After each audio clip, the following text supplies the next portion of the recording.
어떤 목사님의 아들이 쓴 글을 읽다가 이런 내용입니다. 아버지가 어느 교회 담임 목사로 가게 됐는데 이때 이 아드님이 나이가 초등학교 한 4, 5학년 됐던 것 같아요. 그래서 이제 아버지가 담임 목사로 가셨는데 아버지가 그렇게 얘기하더래요. 야, 너도 네 역할을 좀 했으면 좋겠다 가지고 이 초등학생 아들한테 어떤 역할을 맡겼냐면 그 교회는 종이 있어서 네가 예배 전에 종을 쳤으면 좋겠다. 난로는 네가 담당했으면 좋겠다. 그리고 주일 전에 아침에 예배당 입구에부터 말 어기까지 네가 좀 청소했으면 좋겠다. 가지고 아들이 알겠습니다라고 초등학생이 그렇게 이제 종도 치고 난로도 뭐 관리하고 청소를 하는데 동네 사람이 볼 때는 이 처음 보는 이 초등학생이 와가 청소하니까 야, 너 누군데 이렇게 청소하냐? 야, 기특하다. 칭찬을 이제 막 해주는 거죠. 이게 목사님 아들이 신이 난 거죠. 칭찬은 고래도 춤을 추게 한다는데 너무 신나서 열심히 이제 청소하고 봉사를 했다라고 하는 거예요. 그런데 이 칭찬이 그렇게 오래가지 않았다라고 하는 거예요. 저게 저 교회 목사님 아들이래. 그 자기 역할이래. 이러면서 그 아이의 봉사를 당연하게 여기기 시작했다라는 거예요. 그러면서 이제 한마디 하는 거죠. 야, 너 왜 오늘 청소 안 하냐? 야, 청소했으면 저 구석까지 해야지. 구석에 저 쓰레기 봐라. 좀 저것도 해야지. 야, 청소하면서 웃으면서 해야지. 뭐가 이렇게 힘들다고 인상 쓰면서 하냐? 그러면서 한마디씩 한마디 하는데 이 어린아이가 상처가 된 거죠. 상처가 되고 청소하기도 싫고 안 하면 또 혼나기도 하고 막 그러던 차에 사춘기가 찾아왔어요. 그래가지고 그때부터 이 목사님 아들이 교회를 떠났습니다. 신앙생활을 안 한 거죠. 나 몰라. 교회 안 다닐 거야. 그러면서 이제 그렇게 교회 안 다닌 시간이 40년. 본인은 40년 동안 하나님 없는 광야 시내를 지냈다 이렇게 말하면서 40년 후에 어떤 계기로 다시 하나님께 돌아오고 예수를 믿고 교회를 다니면서 쓰는 글인데 그러면서 하는 말이 뭐냐면 내가 그때 교회를 떠나지 않았으면 얼마나 좋았을까. 왜 그때 그냥 교회를 떠나서 내 인생이 이렇게 허랑방탕하게 쓸데없이 시간을 낭비했을까. 이런 후회도 있었고 또 하나는 왜 그때 그 어르신들이 나한테 칭찬과 격려가 아니고 비난과 책망하셨을까. 좀 어린아이가 못해도 좀 잘했다고 했으면 얼마나 좋았을까. 뭐 그런 글들이 있었습니다. 그 얘기 읽으면서 문득 저도 누군가가 정말 마음을 다해 섬기는데 그 섬김을 당연하게 여기고 왜 오늘 안 하는 거야? 왜 제대로 못 하는 거야? 혹시 이러지 않았나? 혹시 칭찬이 필요하고 격려가 필요한데 그러지 못하고 비난하고 정죄하고 판단한 것은 아닌가 이런 생각들을 돌아보게 되었습니다. 근데 그 목사님 아들이 뭐라고 했냐면 하나님을 떠나서 고생했던 시간을 이제 광야 시절이었다 이렇게 표현했는데 아마 그분에게 있어서 광야 시절은 하나님 없이 내 멋대로 살다가 된통 당한 시절을 아마 광야 시절이었던 것 같아요. 그런데 성경에서 말하는 광야 시절은 어떤 뜻일까 좀 생각해 봤으면 좋겠습니다. 성경에서 말하는 광야 시절은 뭘까? 우리가 광야에 있다면 우리는 어떻게 살면 좋을까? 이런 것들을 오늘 말씀을 통해서 깨닫게 되기를 주님의 이름으로 축복합니다. 아멘. 그런데 광야가 언급될 때 입장 차이가 발생합니다. 백성의 입장에서 이 광야는 하나님 못 살겠습니다. 죽을 것 같아요. 마실 것도 없고 먹을 양식도 없고 너무 덥고 너무 춥고 못 살겠어요. 죽을 것 같아요. 이러면서 백성들은 생존의 위협을 느낀다. 이렇게 불편하게 살고 싶지 않다. 좀 여기 좀 벗어났으면 좋겠다. 이렇게 이제 반응을 보이고 하나님께서는 어떻게 반응을 보이냐면 이 광야에서라도 네가 순종하면 형통한 길로 인도할 거야. 이 광야 길에서 내가 하나님이 너희를 어떻게 다스리는지 너희가 배우기를 원해. 하나님을 깊이 만나기를 원해. 이 광야에 대해서 서로 다른 입장을 보이고 있더라라는 거예요. 그러면서 너희에게 광야 길을 허락하지만 이 광야는 너희에게 재앙이 아니라 너에게 평안을, 너에게 변화를, 너에게 축복을 허락하기 위한 하나님의 배려다 이렇게 말씀을 하시더라라는 거예요. 우리도 뜻하지 않게 광야길을 걸어갈 때가 있어요. 근데 광야길을 걸어가는 성도들에게 하나님이 두 가지를 기대합니다. 첫 번째는 뭐냐면 이 광야길이 힘들고 어려운 거를 주님이 알아요. 알지만 그럼에도 불구하고 그곳에서 믿음을 지키는가 말씀대로 사는가를 보기를 원하신다는 거예요. 신명기 8장 2절에 내 하나님 여호와께서 이 40년 동안에 내게 광야길을 얻게 하신 것을 기억하라. 이는 너를 낮추시며 너를 시험하사 내 마음이 어떠한지 그 명령을 지키는지 지키지 않는지 알려 하심이라. 광야길이 힘든 건 하나님이 아셔요. 그래서 많은 사람들이 못 살겠다, 너무 힘들다, 괴롭다, 이게 뭡니까? 하나님이 저의 입장이라면 이곳에서 뭐 감사하며 살겠습니까? 라고 짜증내고 그 가운데 죄를 짓는 것을 어쩔 수 없다고 변명하는 그런 모습이 아니라, 그럼에도 불구하고 그리 아니하실지라도 저는 말씀대로 믿음대로 살겠습니다 라고 하는 그 중심을 주님이 보기 원하신다라는 거예요. 그리고 그런 과정 가운데 하나님께서 나를 연단시키시고 정결하게 하시고 하나님이 기뻐하는 수준까지 올리기를 원하신다는 것을 이 광야에서 배우기 원하신다라고 하는 것입니다. 어떤 이들은 난 지금 광야길이 아니고 너무 행복한데, 이런 분도 있겠죠. 그러나 우리가 자신할 수 없는 게 이 광야길이 느닷없이 찾아오는 것을 보게 됩니다. 또 어떤 분은 나 지금 광야길이에요 라고 한다면 우리가 어떻게 이 광야길을 건너가야 할 것인가?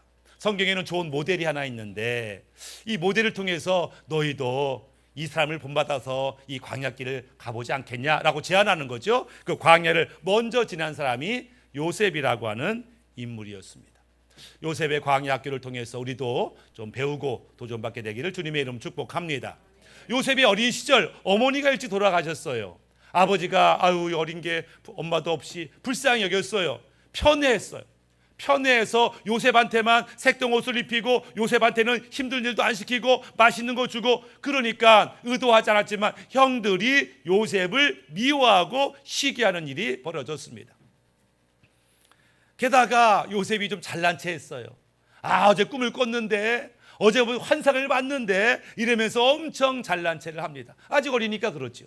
게다가 형들이 좀 농땡이 피우면 그걸 모른 척 해주면 좋은데, 아버지 형들이 지금 일 안 하고 놀고 있어요, 저 뒤에서 담배 피우고 있네요, 이러면서 고자질하니까 형들이 엄청 싫어한 거죠. 그러다가 어느 날 형들이 광야에서 양을 치고 소를 치고 있는데 아버지 심부름으로 요셉이 형들을 찾아갑니다.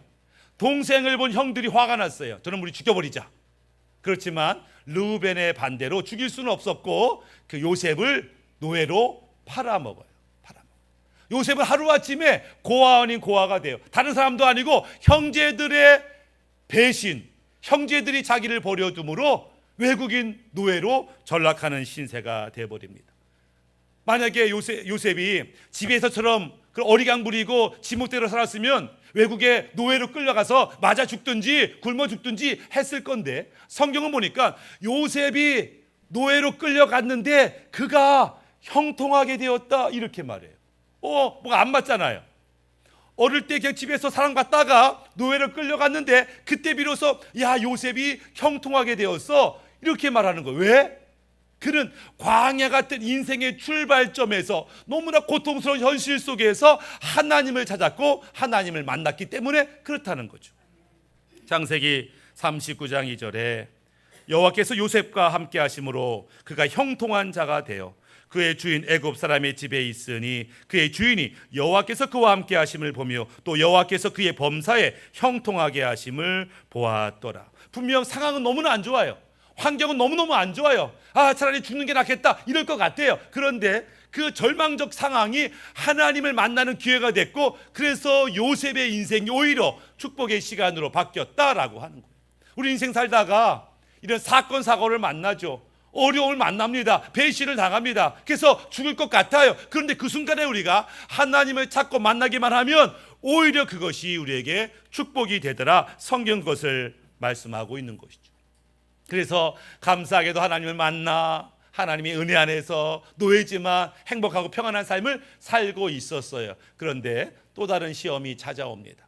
일 잘하고 똑똑하고 잘생긴 요셉을 호시탐탐 노리는 주인 마님이 있었어요. 주인 마님이 요셉 오늘 밤 뭐해? 장군님 오늘 안 오신단다 이러면서 요셉을 유혹하는데 어떤 면에서 이 노예한테는 횡재입니다. 주인 어르신의 인정도 받았는데 주인 마님의 사랑을 받아 이러면은 노예 중에서는 감히 요셉을 건들 사람이 없는 거예요. 말만 잘 들으면 부귀영화가 어쩌면 노예 해방이 있을 수도 있습니다. 어떤 면에서 횡재이지만 요셉은 이게 횡재가 아니라 시험이라는 것을 알았어요. 왜? 하나님 말씀에 음란, 간음, 성적인 죄는 죄라고 분명히 말하고 있기 때문에 이건 죄야. 게다가 요셉은 하나님과 동행했어요. 하나님과 대화했어요. 지금 요셉의 말과 행동을 하나님이 본다는 임재의식 가운데 있습니다. 그러니 하나님이 보고 있는 이 앞에서 내가 어떻게 죄를 지을 수 있냐? 죄를 지을 수 없다. 이렇게 마음에 결심을 합니다. 그래서 마님에게 안 됩니다 하고 뿌리치죠.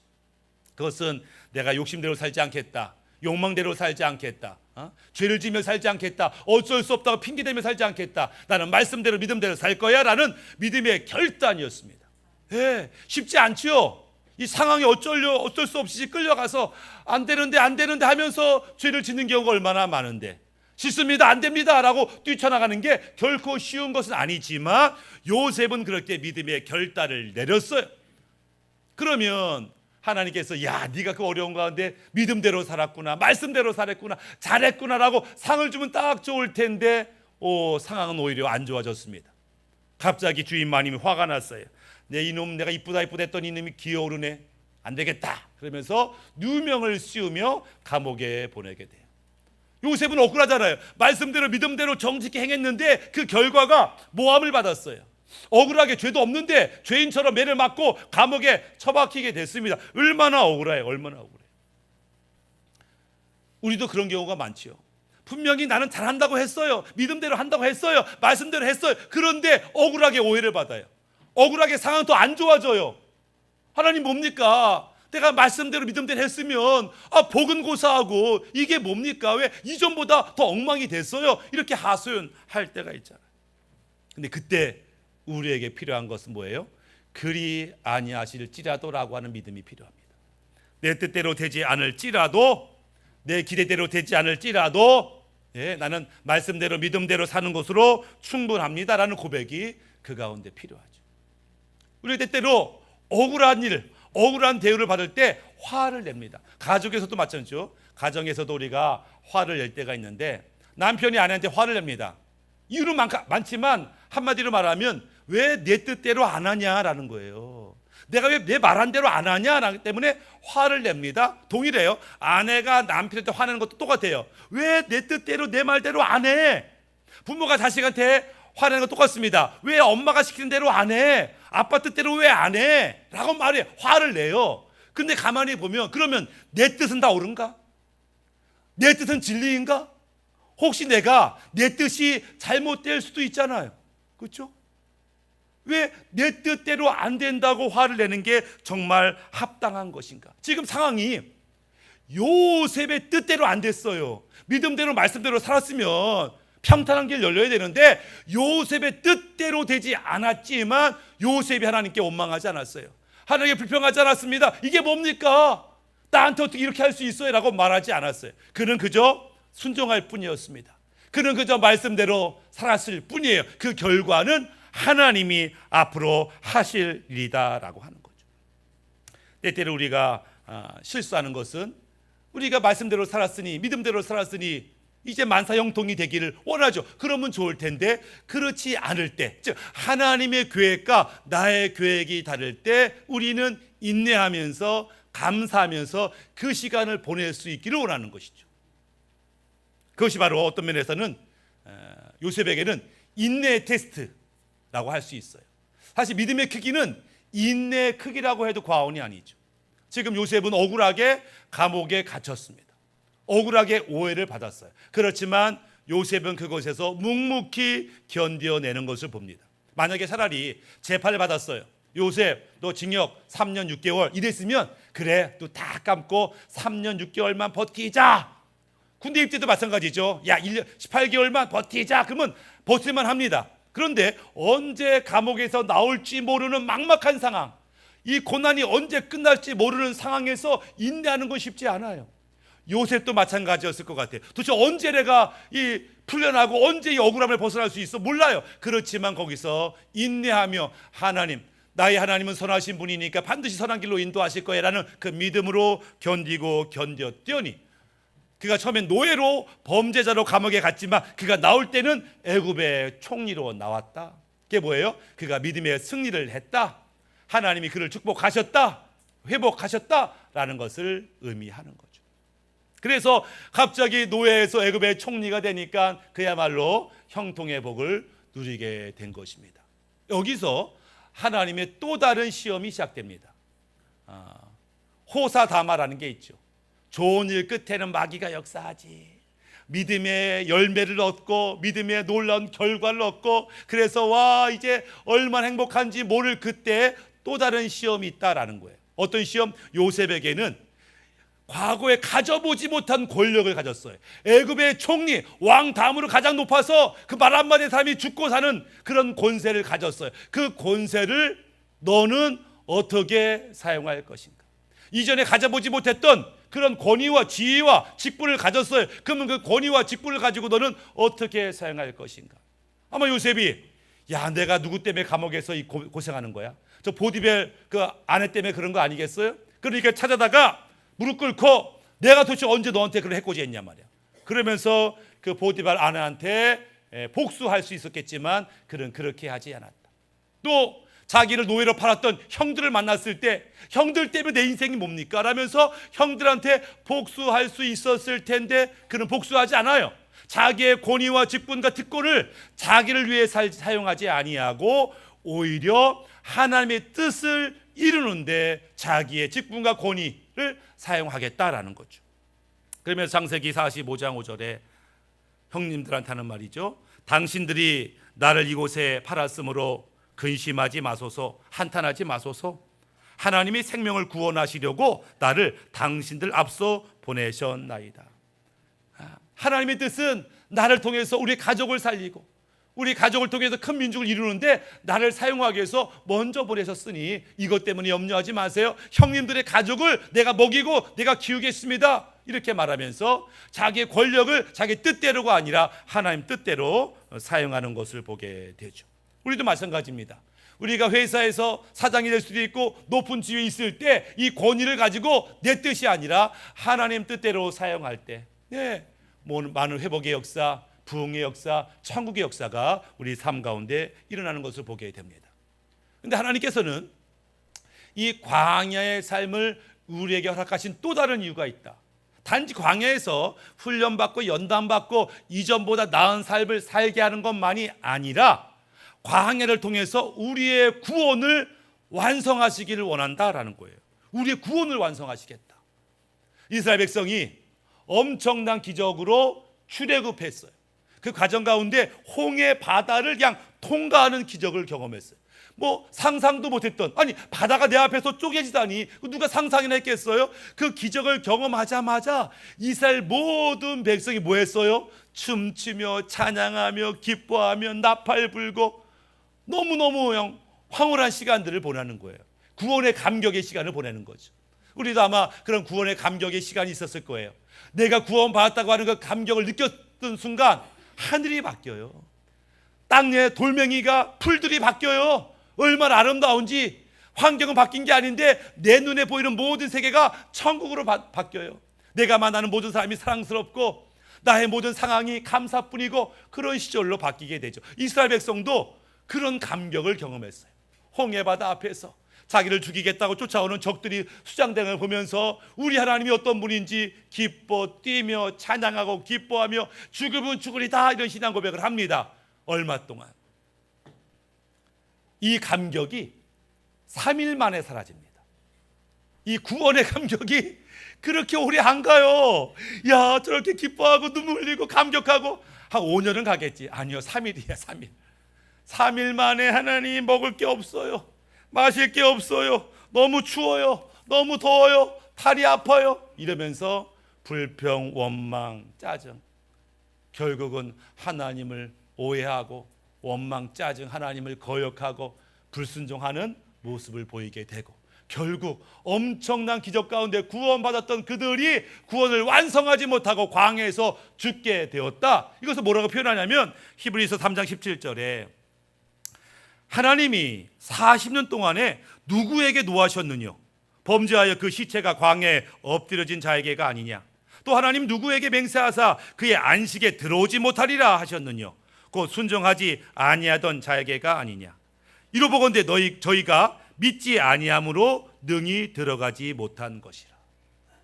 이스라엘 백성이 광야에서 죽었냐면 믿음이 없었기 때문에 죽은 거야. 어떻게 알아? 그들이 하나님 말씀을 뻔히 알면서 범죄하고 뻔히 알면서 불순종한 걸 보니까 그들이 하나님 온전히 믿은 것이 아니야.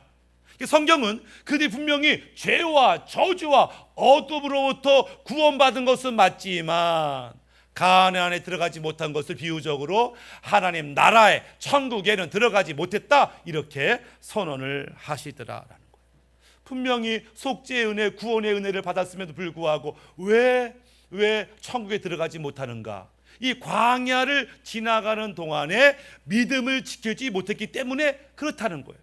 유다서 1장 3절에 사랑하는 자들아, 내가 우리의 일반으로 얻은 구원을 들어 너에게 편지하려는 뜻이 간절하던 차에 성도에게 단번에 주신 믿음의 도를 위하여 힘써 싸우라는 편지를 너희에게 권하여야 할 필요를 느꼈노니.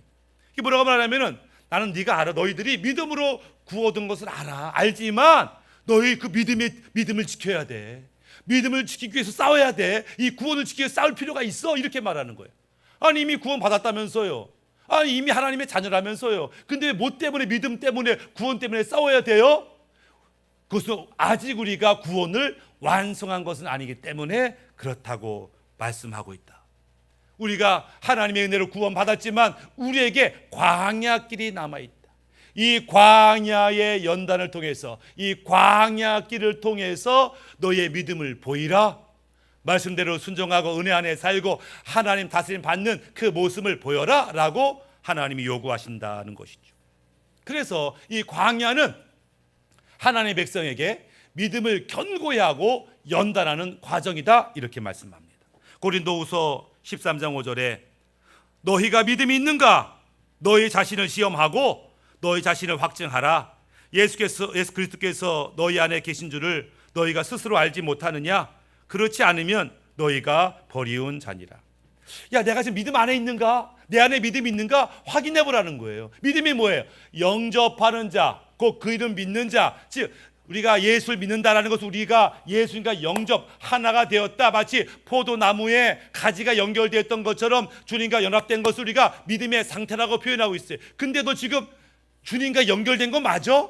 하나 된 거 맞아? 주님으로부터 생명을, 지혜를, 은혜를 공급받고 있는 거 맞아? 확인해 봐야 된다라는 거예요. 그렇지 않으면 어쩌면 너 버림받은 자일 수 있어, 이렇게 경고하시더라. 가끔 목사님 여기 전기 안 들어와요, 콘센트가 작동이 안 돼요, 이렇게 이제 요청할 때가 있어요. 그러면 제가 뭘 확인해요?